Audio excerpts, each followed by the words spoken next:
घने जंगल के एक छोर पर बसा था एक सुंदर सा गांव अजबगढ़। उसी गांव में रहता था योगेश। योगेश बढ़ाई का काम करता था कि दो बच्चे थे, एक लड़का पिंटू और एक लड़की पिंकी। पिंटू और पिंकी की माँ बचपन में ही चल बसी थी। वो दोनों अपनी माँ को बहुत याद करते थे और अक्सर माँ की याद में उदास हो जाया करते थे। पिंकी अगर माँ होती तो हमें कितना प्यार करती। हाँ भैया, मुझे भी माँ की बहुत याद आती है। उनकी ये बातें उनके पिता सुन रहे थे। बच्चों की उदासी दूर करने के लिए उनके पिता ने दूसरी शादी कर ली। पिंटू और पिंकी नई माँ को पाकर बहुत खुश हुए, लेकिन उनकी सौतेली माँ गायत्री उन्हें देखकर खुश नहीं हुई। वो एक दुष्ट औरत थी। वो किसी भी तरह उनसे छुटकारा पाना चाहती थी और इसलिए हर समय नए नए उपाय सोचा करती थी। वो रोज अपने पति से पिंटू और पिंकी की शिकायतें करती ताकि वो उनसे नाराज हो जाए। अरे पिंटू के पापा, आपको पता है आज पिंटू और पिंकी पूरा दिन खेलते रहे और इन्होंने मेरी बात नहीं मानी और मुझे उल्टा जवाब भी दिया। लेकिन ऐसा हुआ नहीं। योगेश पिंटू और पिंकी से बहुत प्यार करता था, इसलिए वो उन्हें प्यार से समझाता कि वे अपनी माँ को परेशान न करें और उसे किसी प्रकार की शिकायत का मौका न दें। पिंटू और पिंकी भी पिता की बात मान अपनी सौतेली माँ को खुश करने की कोशिश किया करते, लेकिन वो तो किसी भी तरह बस उन दोनों से छुटकारा पाना चाहती थी। एक बार उनके गांव में सूखा पड़ गया। स्थिति में सौतेली माँ पिंटू और पिंकी से और ज्यादा चिढ़ने लगी। उन्हें खिलाना पिलाना उसे आफत लगने लगा। एक रात वो अपने पति से बोली, गांव में सूखा पड़ा है, खाने के लाले पड़े हैं। ऐसे में हम पिंटू और पिंकी को अपने साथ नहीं रख सकते। हमें उन्हें जंगल में छोड़ाना चाहिए। ये सुनकर पिंटू और पिंकी का पिता उदास हो गया और बोला, वो नन्हे बच्चे, मैं उनके साथ ऐसा कैसे कर सकता हूँ? कुछ तो उन पर दया करो। मैं कुछ नहीं जानती। इस समय हमें अपने बारे में सोचना चाहिए। हम खुद के खाने की व्यवस्था नहीं कर पा रहे हैं, उनकी कहाँ से करेंगे?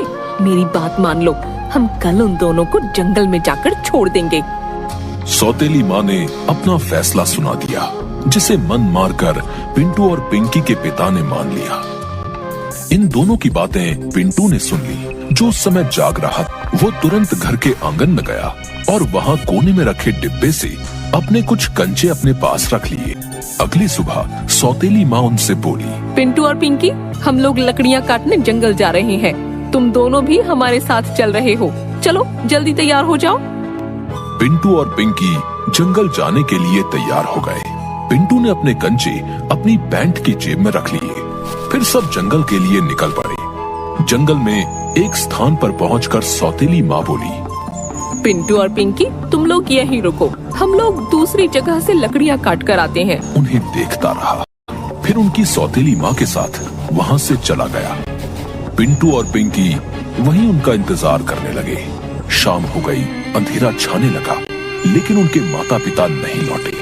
पिंकी डर के मारे रोने लगी। तब पिंटू उसे दिलासा देता हुआ बोला, पिंकी डरो मत, मैं तुम्हें घर ले जाऊंगा। उसके बाद वो अपने द्वारा रास्ते में डाले गए कंचों को देखता हुआ पिंकी के साथ घर चला आया। जब उनके पिता ने दोनों को देखा तो दौड़कर उनके पास गया और उन्हें गले लगा लिया। उसे अपने किए पर बहुत पछतावा हो रहा था। वो बोला, मेरे बच्चों, मुझे माफ कर दो, मुझसे बहुत बड़ी गलती हो गई। आइंदा से मैं तुम लोगों को कभी खुद से दूर नहीं करूंगा। पिंटू और पिंकी को वापस घर आया देख सौतेली माँ नाराज हो गई। वो दूसरे मौके का इंतजार करने लगी।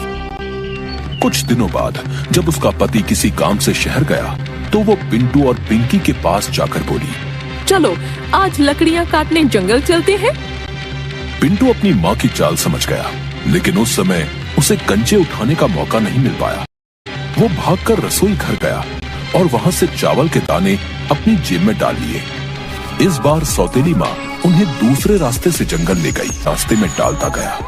जंगल पहुँचने के बाद सौतेली माँ उन्हें एक पेड़ के नीचे बैठाकर बोली, तुम दोनों यहाँ बैठकर मेरा इंतजार करो, मैं दूसरी तरफ से लकड़ियाँ काट कर आती हूँ।